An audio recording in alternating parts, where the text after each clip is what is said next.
Part 5 of our series showcasing successful regional business founders takes us to sunny Bundaberg, where we go inside two vastly different businesses.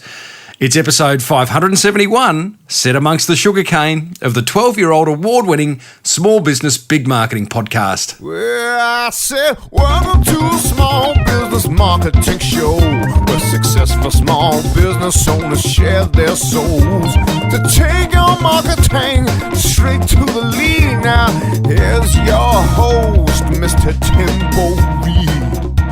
And welcome back to your weekly dose of marketing molasses. That'll make sense if you know how rum is made, otherwise it'll just sound completely bizarre. I'm your host, Timbo Reid, and I have an insatiable curiosity for uncovering marketing strategies and ideas that help businesses, just like yours, to grow. You, infinitely more importantly, are a motivated business owner, and you're ready to crank out some great marketing to build that beautiful business of yours into the empire it absolutely deserves to be. And that's exactly what we do around here, so you are in the right place, my friend. As per usual, there is marketing GOLD dripping from the ceiling over here at Small Business Big Marketing's HQ, so let's get stuck right in. Couple of quick check-ins before we meet our first guest. If you haven't already, head over to smallbusinessbigmarketing.com for your free copy of my Marketing Wake-Up Calls ebook.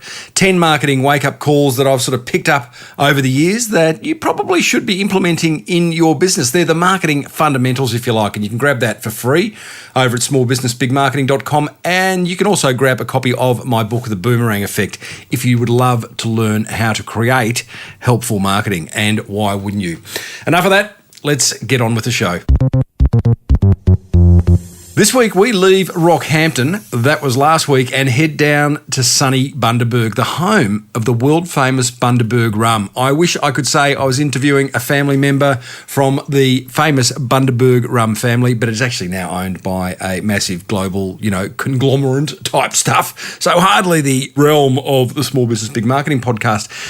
And whilst we won't be chatting to the owners of that global brand, we will be hearing from Rick Prosser of the Kalki Moon Distillery, which recently won the best gin under $50 at the International Wine and Spirits Show in London, and Rick did his time at the Bundaberg Distillery. So, some pretty good insights there, but first, let's meet a true Aussie legend in Pete Gash, or Gashy, as he loves to be known, who's the co-owner of the beautiful Lady Elliot Island, located at the southern tip of the Great Barrier Reef. It is a spectacular place. It's just kind of like paradise, and he is one of the co-founders or owners. It's pretty cool. And amongst many other accolades, the island is in TripAdvisor's Hall of Fame. You can't be a slouch and get into TripAdvisor's Hall of Fame. Pete's also the founder of Sea Air, a boutique charter airline with 10 aircraft and 100 employees that flies up and down the Queensland coast. He's actually their lead pilot and head mechanical engineer as well. Is there nothing this man can't do? The answer to that is I don't think so. He's an awesome bloke. Here he is explaining how his business journey unexpectedly began 38 years ago.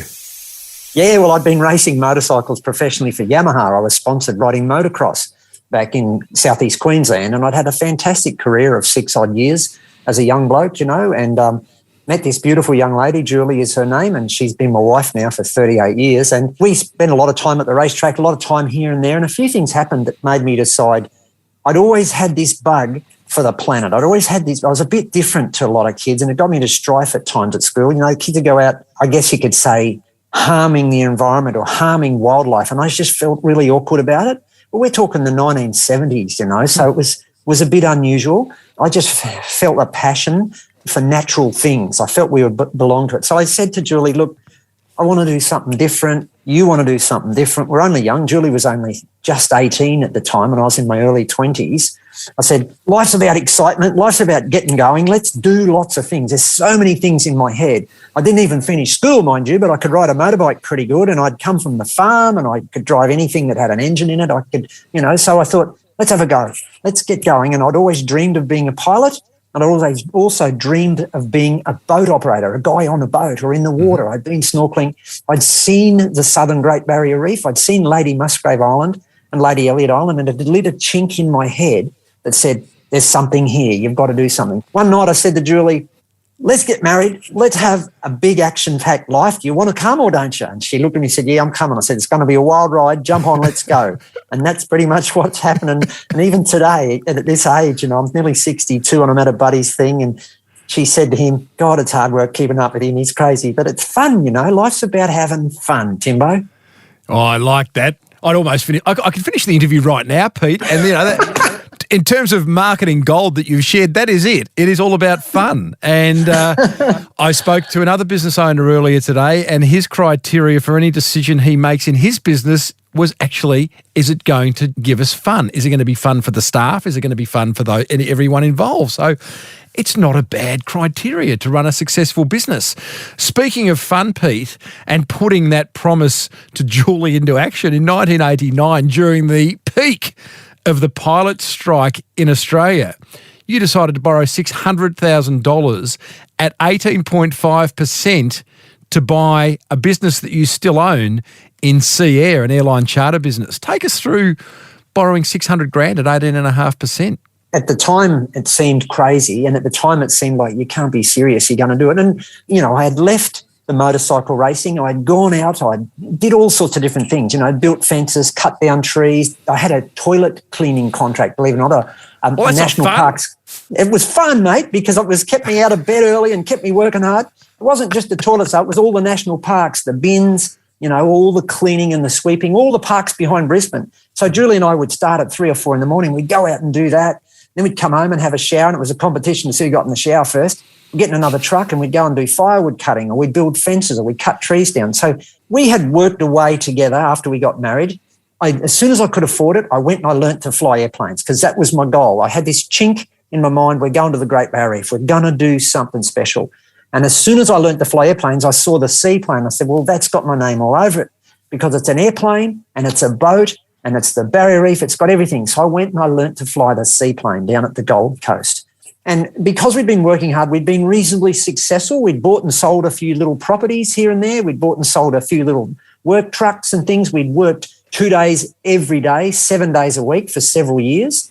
So we had a bit of a deposit. We had a bit of money behind us. And I went and I worked. Once I learnt to fly the seaplanes, I worked for the fella that owned it, and we got on really good. He even took me on the Burke to Broome Bash in 1989, driving one of those bloody crazy cars. And he had Sea Air Pacific on the Gold Coast and Sea Air Pacific in the Whitsundays. And he asked me to get in and help him fix it because those tourism businesses were in dire peril. And I was just 29. And he threw the keys and he said, son, you're the GM, make it work. And I said, well, I'll make it work, but you've got to sell me the Gold Coast. I want to buy that business. And he said, we're going to find the money. I said, well, you let me worry about that. You just sign here. And so I went to the bank, and yes, it was 18.5%. It was crazy, but you just believe in yourself, and you believe that you're going to get off your butt early in the morning and you're going to work long and hard. And let me say, for the next 10 years, I knew that I had my fingers in a mousetrap. I couldn't get out of it. The economy was just ratchet for the next 10 years. So how do you, mindset-wise, how do you go? Being passionate's great, right? Passion can get you a long way. Can also get you into a lot of trouble, right? So you're a kid in a lolly shop. You've bought a plane. You now own an airline, albeit a fledgling airline. It was just one plane. It wasn't the best plane that you could have been flying in the air. You loved it and all, but there's still the need to make money. Is there a business plan somewhere? Is there something scratches on a napkin that says, if you're shaking your head going no? No, I'm saying, there's a clear business plan. And I think that's my strength, if there's such a thing, in each of us has some strengths and weaknesses. One of my strengths is persistence. The other one is I have a really simple rule. 1 + 1 = 2. If you can't make it equal 2, don't do it, and don't ever try and make it equal 3. It will never do it. So I had a clear business plan. I knew because I'd worked for Terry and I'd worked for that business since 85, 86. I'd been to Broome flying airplanes for a period of time. I had worked around the aviation business. I knew how to make 1 + 1 = 2. That's why Terry threw me the keys and said, sort this mess out. He had 75 staff and 17 airplanes. And Pete got the gig for a year, sorted it out, and then I went back home to my little business of our house and our one airplane and said, right, this is how we're going to get this to work. And call it back of the envelope plan, call it all night sitting there in front of your notebook. But I had a budget and I stuck to my budget and I had a plan, and I always had a back door. And I think that's a critical element of any business. Yeah. You know, we call it, don't fly into cloud unless you're sure you're going to come back out the other side. You know, in aviation, you don't go where you don't think you can get back out of. So that aeroplane had to fly every day. I had to get out of bed and make it happen, and we did. I wasn't frightened of work. I wasn't frightened. I knew my market. I knew my business. I was on the Gold Coast when tourism was booming. The Japanese market was strong. And so I went at it. I bought one plane and hired the second one. As soon as I knew I could afford it, I bought the second one. Then I hired the third one. As soon as I knew I could afford it, I bought the third one and I hired the fourth one. And that's how we grew, carefully, but with an element of risk, but an element of calculated risk with certain mitigators put in there. We were very careful. And a lot of people say, oh, Gashy's a risk taker. Yeah, I am, but I'm a bloody put an awful lot of thought in it before I jump off that cliff, mate. Well, let's talk about risk, Gashy. You don't mind if I call you Gashy, do you? Quite like that. Yeah, I get a few different nicknames, mate. I won't tell you all of them. You had an engine failure that led you to buying even more expensive planes. Tell us about that little incident. Yeah, I was in that first little baby, that little 206 that I'd bought back in 89. She was a beautiful little plane and we loved her, but we were pushing her really hard. And, you know, it was a long way to Lady Musgrave and back in a small piston engine airplane. It'd take us nearly 3 hours up and 3 hours back, you know, so it was a long way. And so I guess you could say the airplane was on the limits of its ability. We needed to have better airplanes. But LMI was a $150,000 six-seat airplane. And LMD, which is the one I really wanted, which was a Cessna Caravan, was a 1.25 in those days, $1 million airplane and 12 seats. So the maths didn't add up. And I'd actually been very fortunate. I'd been invited to Malaysia and I'd flown Dr. Mahathir, the Malaysian Prime Minister, in that airplane from time to time. So I knew the airplane. I knew the job. I knew what it could do. I had no idea how I was ever going to get the money. And like, who's going to back a bloke who's 31 or 32 or whatever I was at the time with that sort of money, with a business plan that I knew would work, but I had to convince a financier. So I convinced the Malaysians. And the reason I did it was because I'm coming home from Lady Musgrave one day in that little 206, and I had a great guy that built my engine. So I knew I had good engines. I spent a lot of money on those little pistons, but I also knew, because by then I was becoming an aircraft engineer, a beautiful little engine that was in it decided to drop a valve head. And it was like bang, bang, bang. And it was, we got no engine going on here. And I had to work my way through that. I was fortunate and a bit of knowledge and the old story, know your airplane. And I got it safely into the water down near Torbil in behind Bribey Island. So no harm done, but a good heart starting fright there for a time being. And I had a couple of guests on board, a couple of Japanese ladies. I called Julie as I was gliding towards the river at Torbil. I said, stick Ryan in the other plane, get him up here. I got a problem. What's wrong? Engine's out. Don't ask me any more questions. I'm busy. So Ryan came up, landed, put the girls in the plane, and I had to sit there swatting mozzies up the Pumice-Stone Passage till I could get the plane down under the Bribey Bridge and back. So I had a lot of time to reflect on what the hell had happened. And by the time I got home, I said to Julie, look, that was friggin' close. I could have got hurt. Those people could have got hurt. We are not in the business of hurting people. We're in the business of looking after our guests and providing a safe service, A, and then B, making a living and raising our kids. If we're going to risk people's lives, I don't want to do it. There's two things that are about to happen here. We're going to get out of this business because we're running the wrong airplanes, or we're going to buy a decent airplane. Where are we going to get the money? How are we going to do it? And so we'd been fortunate. We'd been working with the Malaysians. So I convinced them to let me have the airplane for 6 months and bring it to Australia so I could then get some runs on the board and go to a financier and say, hey, look what I've done. I just need 1.25. And kind of that's what happened. You a bloke that believes in working hard or working smart? Well, that's a good question, Timbo. Can I call you Timbo? You can call me Timbo, Gashy. Yeah, look, I think both. I think God gave us a good brain, or however. If you had to choose. If I had to choose, I think working smart, mate. Working hard's good, but it doesn't. There's a lot of hard-working blokes out there, and they're good blokes, and life hasn't dealt them the right hand because they perhaps have missed some opportunities. You've got to work smart. I think that's really, if you had to choose, I'd say work smart first, work hard right behind it. Mate, you've got to earn what you get. That's my creed. You know, there's a lot of challenging times. I mean, COVID, number one, state the obvious, but it's a tough economy. It's just tough times at the moment. When confronted with a significant challenge, what's your process for getting through? Because I know there's a lot of business owners listening who are in that situation right now and may not have your passion gene. Some of the really important things you've got to do is you've got to work smart. And when you're facing a difficulty, you've certainly got to use your mind. And a 10 or 12-hour day is not going to cut it. It's not going to cut it. You've got to be working, but then you've got to take the time to sit down and ponder the problem you're dealing with. You've got to give yourself quiet time. I think demonstrating leadership to your team, because your team will follow you over broken glass if you lead them properly, if you treat them well, if you treat them with respect that they earn and deserve, and you give them your best. If you show that you're in the fight with them, then they're in there with you, mate, all the way. And so I think it's a combination of things is how you deal with it, because I know it's happening that there are some industries or some businesses, there's very little option. Well, you are, by the way, and you know this, you have businesses in two industries that have been smashed by COVID, accommodation / hospitality and the airlines, yet you're coming out the other end.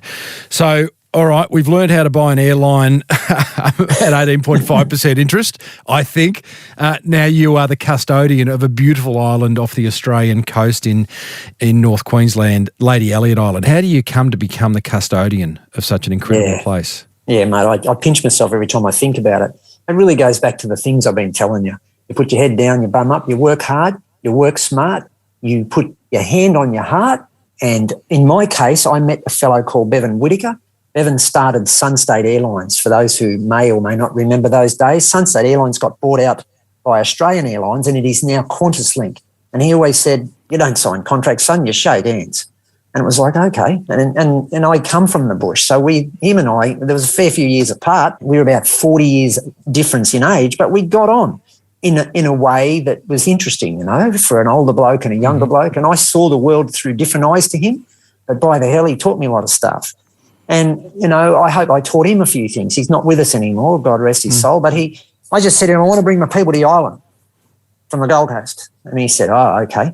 And I'd done my homework and I said, I see your lease expires in 2005. I reckon by then you're going to be in your 80s. I'm going to be in my 40s. You're going to need someone to sell it to. That's 10 years' time. That was 95. I said, why don't I be the bloke that buys it off you? You teach me. You've got 10 years to teach me to know how to manage this show. And let's shake hands on it. And he looked at me. He said, you've done your homework. He said, how did you know that? I said, I got my lawyer to check it out, done my homework. That's when it expires. There's no renewal provision. We're going to have to work together to get it renewed. And basically that's what we did. Shook hands. And 10 years later, with a few argy-bargies and things along the way, let's just say, we ended up buying that thing. We got the lease. It was a 10 plus 10 lease at the time. And blow me down. 10 years working under the old fella, yelling at me now and again, patting me on the head occasionally, pretty rarely, but mostly giving it to me. Pete, you must have had you and Julie must have had an awful lot of experience running resorts and islands prior to buying the island. I say facetiously. Facetiously. I was a pilot, and by then I was a licensed aircraft engineer, and I knew how to ride a motorbike or a tractor or a truck, you name it, I could do it. But as for a resort, life. The circle of life. But mate, University of Life, I was a Rhodes Scholar, Timbo. I learned it all on the roads, mate. Seriously, I learned a lot off Bevan, a lot. Right. Yeah. He had that resort. He was a motor dealer, a machinery dealer, and he found himself in aviation. So there was a lot of similarities in the two of us, 40 years apart, a lot of similarities. And he'd even said to me, son, you got sting in your tail. That was his words. And I said, what does that mean, mate? He said, you just get off your ass and you do shit. And I go, oh, okay. Glass half full bloke, full of optimism, can-do attitude, a wife that is fully supportive of your dreams, and clearly she loves what she does alongside you. Yeah. Tell us about a moment when you've been brought to your knees. So, Timbo, mate, there's been a few times when I've been close to my knees. But you're right, I am a glass half full guy. And that night, sitting up that creek with little LMI after she had the engine failure, it's all right to laugh and talk and tell the story now all these years later. But it wasn't an easy time. It wasn't an easy time, because my beautiful little airplane was broken. We'd had issues. Obviously, I had a whole mountain of paperwork I had to deal with CASA to go through it and explain it and work out what went wrong and why. And then, of course, I knew I was facing am I going to get out of this business? Am I going to go and get that new machine? Am I going to get the money? That was a tough call. And as I said, it's so easy to sit here and tell a story.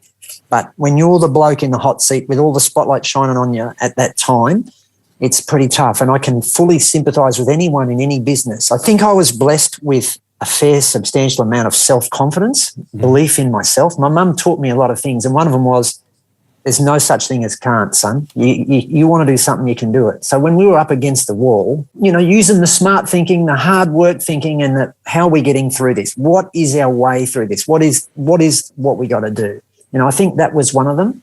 Yeah, COVID put me in. COVID hits. You could have gone one or two ways, obviously, with, again, an airline and an accommodation business. But daughter Amy steps in with a little social media strategy. What did she do? Yeah, she did fantastic, mate. And I can't thank both my daughters enough, particularly Amy with the social media. She came to me some years back, and we were just messing around with the marketing as best as we could. And she started talking about this thing called Facebook. I've gone, what's that? And she puts it on my phone, and next thing, one of the guys out on the islands posted a post, and all of a sudden I saw its marketing value, and she knew how to make it work. So Amy has been very, very instrumental, along with our marketing team, in utilising social media to our advantage, because the reality is we've got a great product. It's a very natural product. You don't have to paint it in different colours. You don't have to, well, to be blunt, you don't have to bullshit. All you have to do is show them the pictures of what they see out there every day, and the rest of it almost does it for you. So Amy's got this innate sense of understanding of that. So when COVID first hit us, it was holy whizzer. We're in a bit of strife here. We had 110 crew. As I said, we had all these planes, had all these repayments, and the tap coming in stopped. But more than that, it had to go out because the guests couldn't come, and some of them had paid in advance for their tour. So we had to refund them. So it was all going out, nothing coming in. That was some pretty sleepless nights, but you had to demonstrate courage, self-belief and leadership. And Amy said to me, Dad, you're going to make a post. You're going to tell all our guests what's going on. So I did, and we did that together. And then we then made a decision to try and keep the team together. We're going to try and keep them busy on the island. You couldn't not be on the island because very quickly it would have been pillaged by the people that would come out there by boat. And our marine animals, it's a protected area. So the wildlife needed people there to protect it, because otherwise it's a green zone. People would have pillaged it, taken advantage of the place. So we worked out a budget of how much we can afford to lose. We literally said, I said to Daniel, who's my general manager of Lady Elliot, and myself as I run Sea Air, right, mate, well, you can lose this much a month, and I'm going to lose this much a month, and this is how many months we're going to last. And if we're still not back by then, if I haven't sold an airplane, I'm sorry, mate, because we're not going to trade insolvent. We're going to have to pay this many payouts to our staff and our guests. If we still haven't turned the corner by then, we're going to shut the doors. I don't know what else we can do, but at least we got a plan. And one of the things I learned is plan for the worst, hope for the best. So we had a plan for the worst. We can lose that much money a month and keep going. We can get the crew out there and get them working together. And so Amy kept me active by videoing what we were doing, videoing the crew working around the resort. Here's Fred, he's up on the roof. Here's Bill, he's painting. Here's Jenny, she's working in the garden. And, she highlighted that and worked with our activities team, Jessica and Jacinta and some of the crew got in there. And they just ran around while we were working, and what's Pete doing today? Oh, mate, I'm up to this. And what's Erin doing today? Or, what's Jeffo doing today? And so we'd all talk to the camera, and then the girls would post it. So what do you reckon happened? All our guests, all our potential guests that couldn't get, they're all looking, they're all sitting at home, so they're looking, they're watching us, getting involved in. And then Amy said, Dad, we're going to go and do a virtual snorkel together. Oh, are we? And I'll get such and such to fly over the top of us with a drone. So the four of us, we go out for a snorkel, and we got a GoPro and we got a drone, and we zoomed it all together. And then she posts it. And the crowd loved it. All our followers loved it because they were able to go snorkeling with us on the reef, even though they weren't allowed to yet. So, of course, when June starts coming at us, and we're going to be open in another month, we were pretty excited. And sure enough, we opened and people supported us, and they have continued to support us ever since. And Amy has continued to post.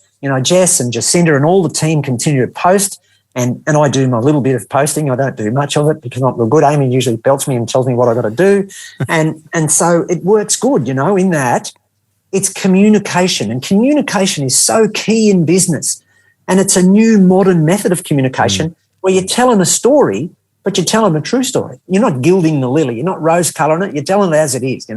I had to tell them some pretty sad things to my crew, and I had tears when we first shut those doors in COVID. So I just didn't really know where we were going to end up. After all these years, Julie and I busted our butts. I remember I looked her in the eye and I said, Hun, if we get to the end of this with one airplane, we're okay. I'll just keep selling them and keep paying the bills, and we'll just get our way through it. I got 5 left. I had 9 at the start. We're not scared to keep going, and that's what we do, you know. So, but we're not crying about it. We're happy. We're pleased that we're surviving and we're getting going, you know, and that's really us.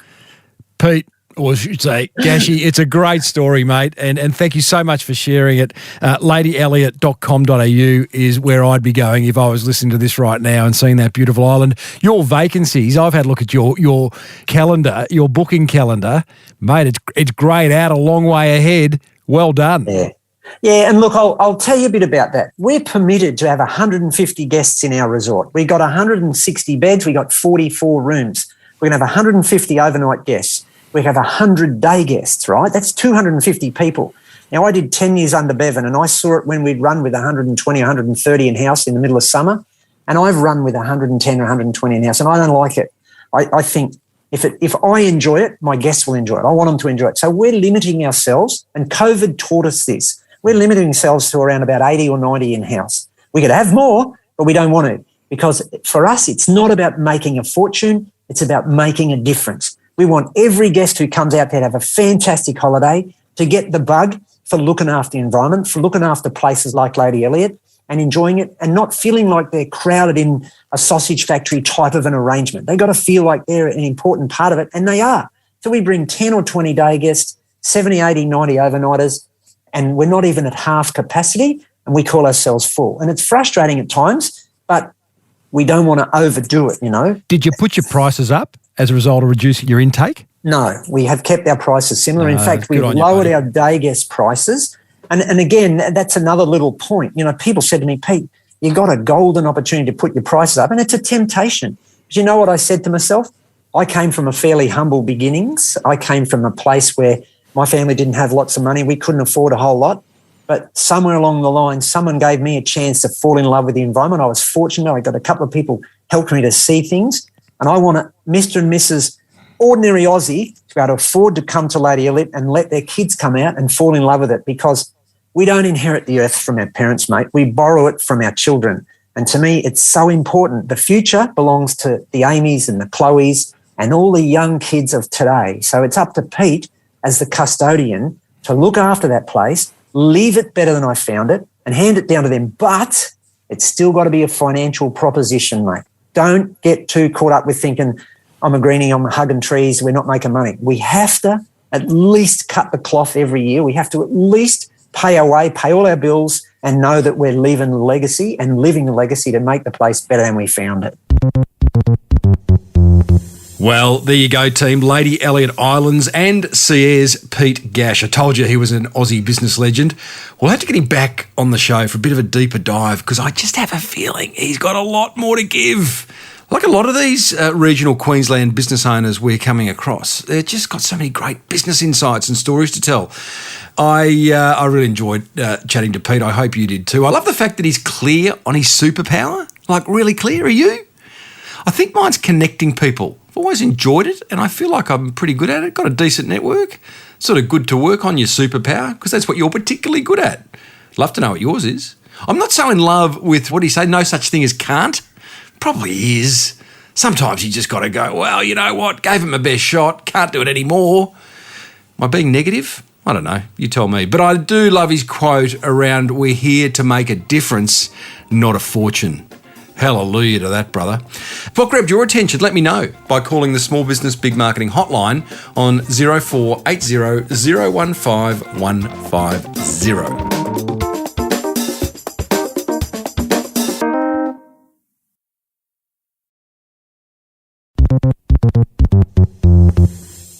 Righto, let's meet Rick Prosser, our next Bundaberg business legend. After 13 years working at the world-famous Bundaberg rum distillery, Rick opened his own in 2017. Why wouldn't you? He makes gin, rum, vodka. It's called Kalki Moon. That's the brand. It's the name of the distillery. It will turn over, I should say, $4 million this year. Well done. Seeing he only opened it up in 2017. He's got 16 staff, plus 4 volunteer staff, 30,000 visitors annually, and recently was awarded the world's best gin under $50 at London's International Wine and Spirits Show. We've had a previous guest, Stu McGregor from Four Pillars. He won the best gin in the world at the same show. So there you go. We've got 2 gin legends on the podcast. Here's Rick sharing what his time at the Bundaberg distillery taught him.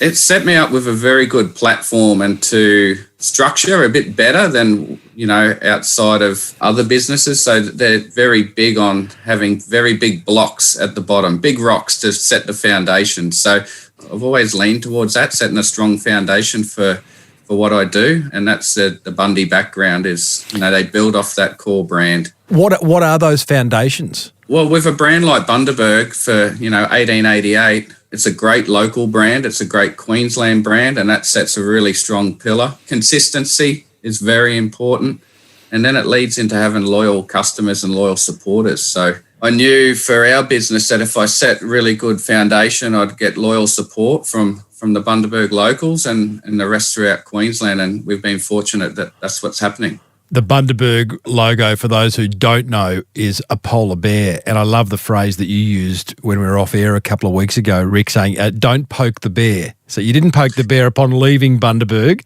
I left on good terms. I did. I left on extremely good terms. I wouldn't be where I am today without Bundaberg Rum as a brand and the amazing people that I got to work with on site and learnt from. So, yeah, you don't poke the bear.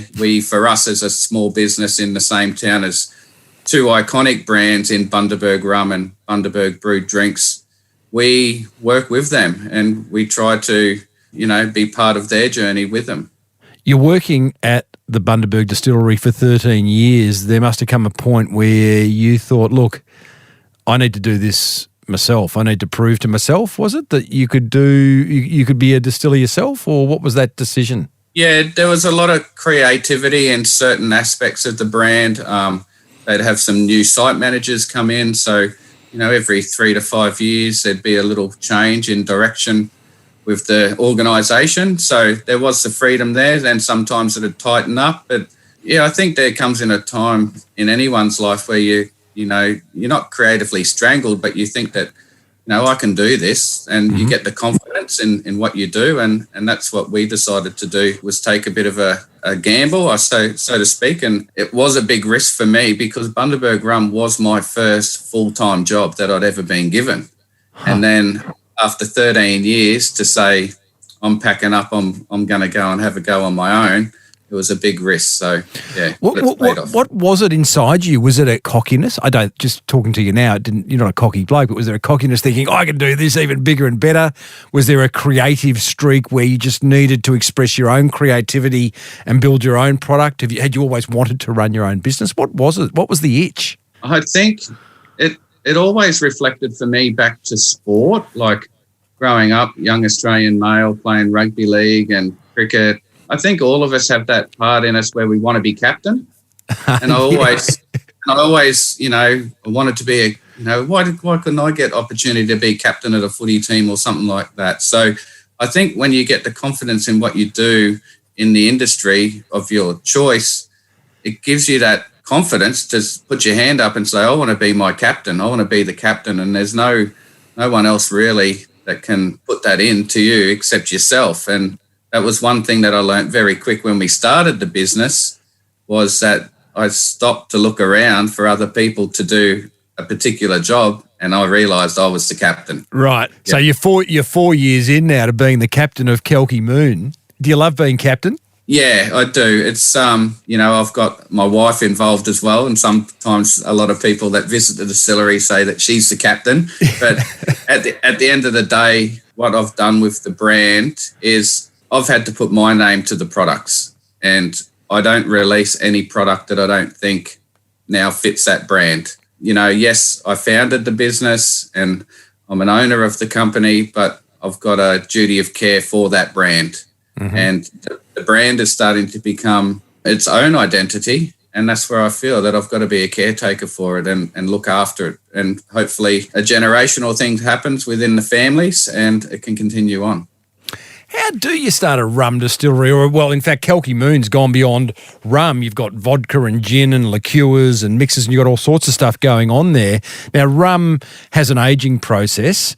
From my understanding, I don't think gin has an aging process. So how do you start a business like that? Is it like, do you need a year out to start stockpiling, or what happens? When I finished with Bundy Rum, I went out as a consultant to help set up another distillery. So I did a 3-year contract there.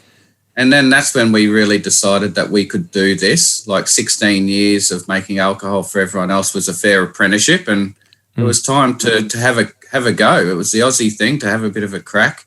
And so financially we weren't there. And so I was working a part-time job in distribution at a local bottle shop while we were getting the business up and running.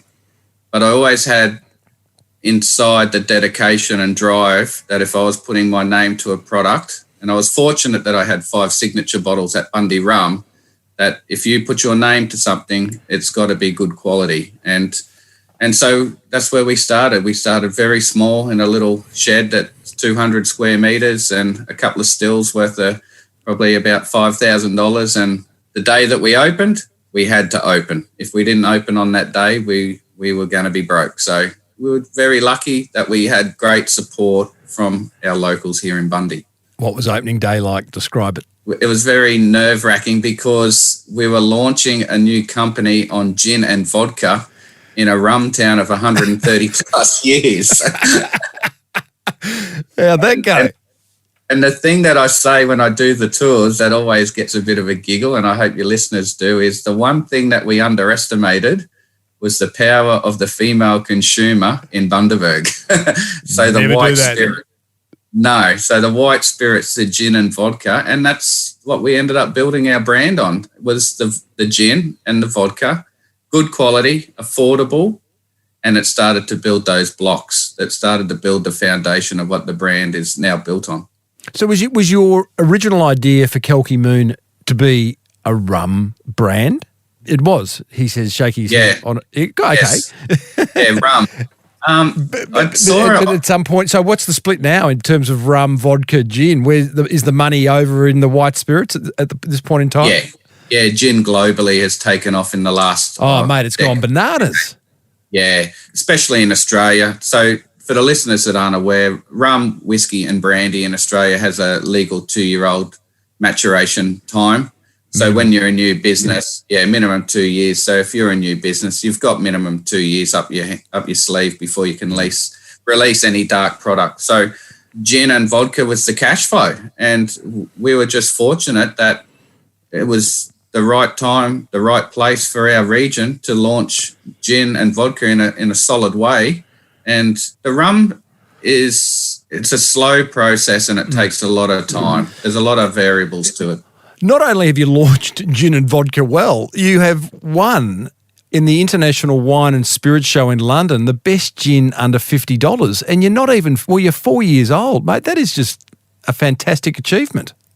Yeah, that little gin, the classic. So again, for our business, and this came down to being a new business owner and targeting different markets, we decided to launch a product at sub $50, and that was our classic gin. And that was my background at Bundy Rum. Their range catered for a lot of the consumers with, from a UP rum up to their Solera, and we did the same with our gins, started at an entry level up to a Navy strength. So the classic retails at $46 a bottle, entered it into the International Wine and Spirits competition in 2018, and it pulled off a gold. It was the only gold medal to get given in the 37% category out of 620 entries that year. And for me, it was really important because it showed our locals that we weren't just giving them a subpar entry-level gin, it was top quality. And it's distilled, made the same way as the premium gin that we make in our Navy. So it's really good quality. It's really impressive. You mentioned Solera before, which I think is Bundy Rum's premium rum. Is that correct? And how much does it go for a bottle? I think it's 180. I thought it was a bit more than that. For some reason, I thought it was $500. But either or, It's not cheap. And just a little aside story, I did the distillery tour at Bundy a few months ago, and they give you 2 drinks at the end of your choice. And I thought, I need to try the top shelf rum because I'm not really a rum drinker, and let me see what the really good stuff tastes like. And I thought it was terrible. So I went back and asked for a bit of Coca-Cola to be added to it, which is I'm probably not the first bloke to have done it, but they looked at me quite, weirdly. Yeah. Some in the industry are saying it's the next gin, the rum industry. Yeah, it's gaining momentum, but it's still probably a good 5 years away. I hope for your case that is the case, because then you got gin and rum covered and you're off to the races, mate. We won't see you for dust. Tell me. That's why we're banking barrels. We're banking barrels at the moment. Oh, nice. Yeah. Maybe you should sell them. You could buy a share in a share or a title in a barrel, and I think distilleries do that, don't they? They do. It was done. It's starting to make a little bit of a comeback. It was done down in Tasmania in a bad way, which really brought a lot of negative news to the industry. Where you said to me a few weeks ago, the hardest part of your business is selling the product. What's hard? Correct. A lot of brands, a lot of big brands, a lot of craft competition. Competition, yeah. It's friendly competition, but there's so much out on the marketplace for the consumer. And, as a young fellow growing up, we didn't have the Dan Murphys of today with such a big selection of alcohols to choose from. And you got a lot of big players in the industry in the beer, wine and spirits. So for a little guy, we don't have that big marketing dollar like the big guys do. So let's just work through that, because I think that's a fascinating marketing challenge for someone like you. You walk into a Dan Murphy's, and for overseas listeners, Dan Murphy's is the biggest wine, beer and spirit retailer in Australia. They're everywhere. Now, you go to any category in Dan Murphy's and there are a lot of brands, whether you go to the rum brand, the bourbon brand, the Chardonnay brand, there's a lot, right? So let's say you have managed to get a customer interested in gin. So you've got them at the gin aisle, but unfortunately the gin aisle has hundreds, let's say 100 brands there.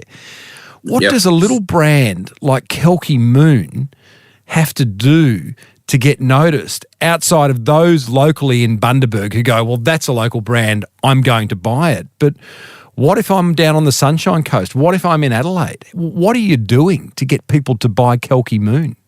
Yeah, it's a hard one. And like you said, if you could think back to the bays of gin 5 years ago at Dan Murphy's, now there's 3 to 5 bays of just gin. The big retailers have started to really identify that people are wanting to drink more local made, which is lovely. But to stand out on the shelves, people shop with their eyes. So you could have the best looking bottle with the worst product in it and people will still buy it. Well, they'll buy it once. Yeah, they'll give it a go, but it's getting them back. And this is what I got told when I was working in the wholesale industry while we're setting up the brand. Rick, you need repeat buyers. You don't want one-offs. You want them as repeat customers. And for me, it was always focusing on quality and being able to consistently reproduce the liquids that we make. With the 2 distillers that I've got there underneath me at work, that's their job, to constantly reproduce the recipes, not to reinvent the wheel. We have key people that love our brands and get them to drink it and taste it the same that it does today than next year. Yeah, so back to that question, it is a hard gig. And if you don't have sales reps on the road in each state, it's even harder to get brand presence in store.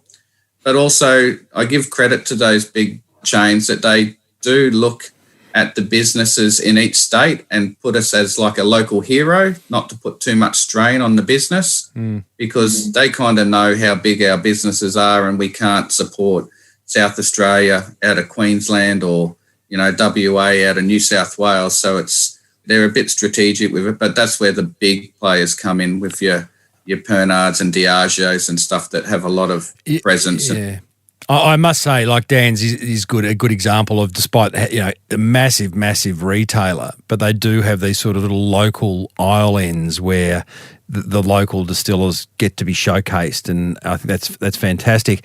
It is a bit of a marketer's nightmare. I look at my beautiful girlfriend Sarah and I are gin drinkers, and I go out to Dan's, and there are a couple of brands of gin that we really love, but because there are so many brands of gin and because there are so many beautiful designs, it almost becomes like I can't buy the same bottle of gin twice because that design over there is beautiful and that'll look good on the shelf. And so, yeah, it's a real challenge, and you don't have the kind of marketing dollars or advertising dollars that like a Gordon's or a blue Sapphire is going to have. So, I mean, can you talk marketing dollars and where they go?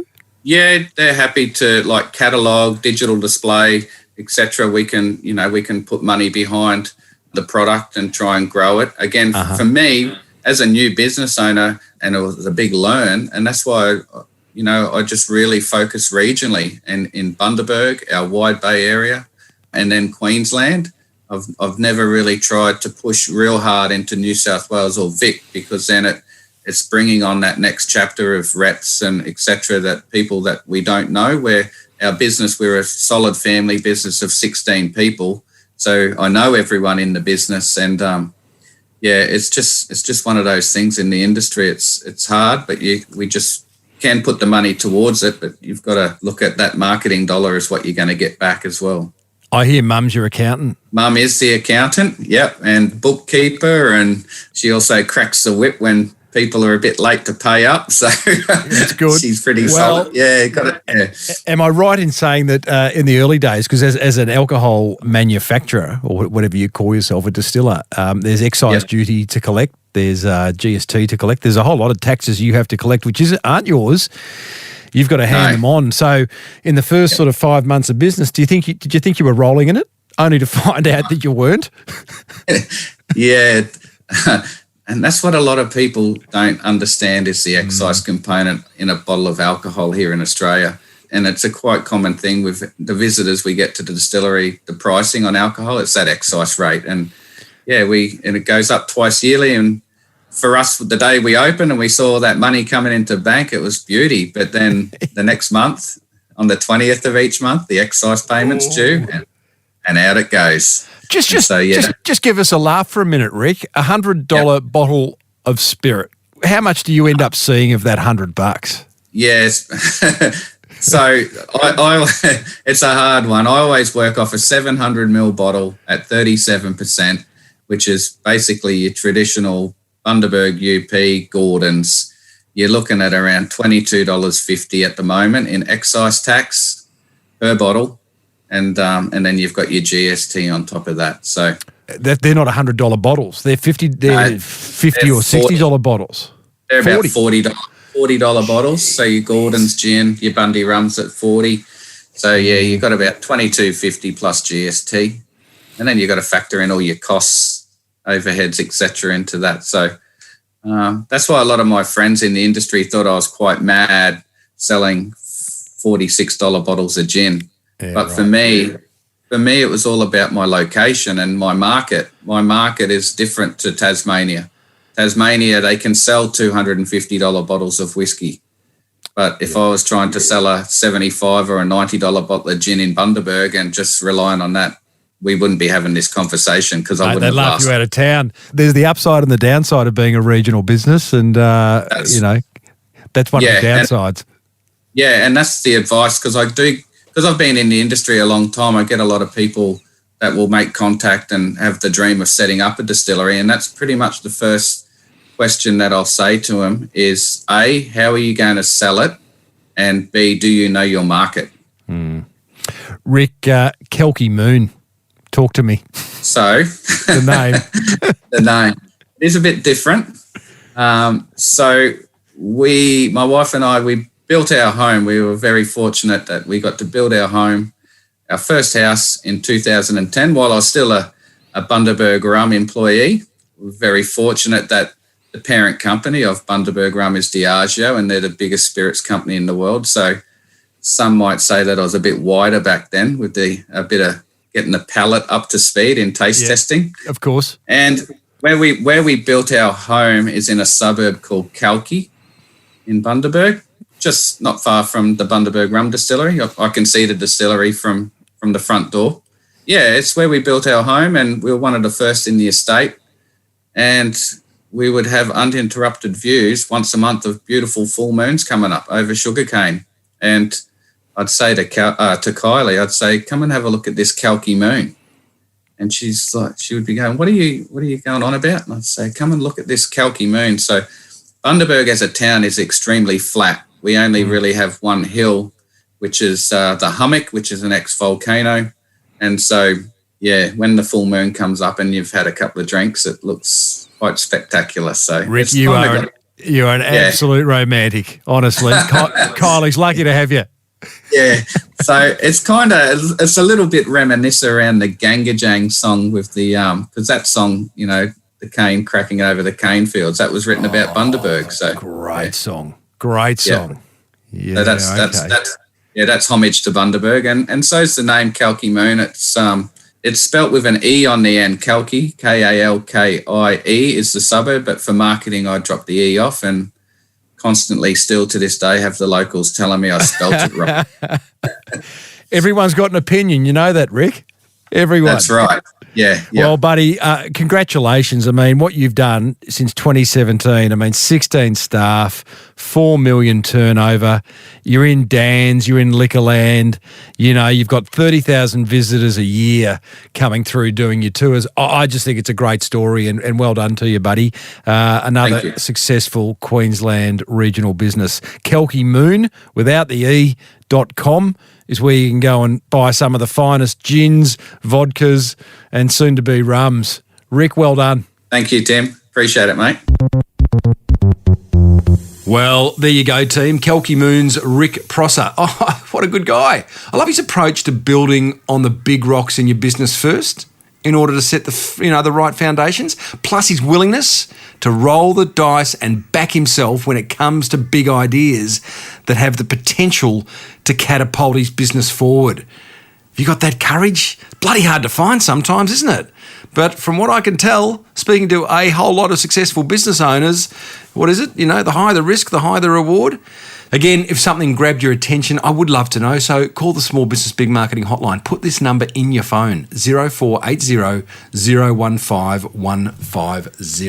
If I play it on the show, be sure to include your website address or business name for a little bit of love. Hope you enjoyed this 5th instalment of the series showcasing amazing businesses in regional Queensland. I'm really enjoying bringing it to you. You loving it? I hope so. Next week, it's a home game for me as we catch up with 2 amazing business owners on the Sunshine Coast. Spirit House owner Ackland Berry. Spirit House is like one of the most famous restaurants in Queensland. And Koyo Yogurt founder Sandra Gosling. And my goodness, that is an awesome story. If you would love to know how and why to create some helpful marketing, then grab a copy of my book, The Boomerang Effect, over at smallbusinessbigmarketing.com. And if you're loving the podcast, and if you got this far, you probably are, then you'll find 570 more episodes on your favourite podcast app. And as has been the case for the past 12 years, this podcast was presented by me, Timbo Reid, the music bed massaged to within an inch of its life by Hammond organ aficionado Lockie Dolly, and then gently moulded into shape by producer Romy Sher. Thanks, Rom. Until next time, thank you so much for tuning in. May your marketing be the best marketing. Bye for now.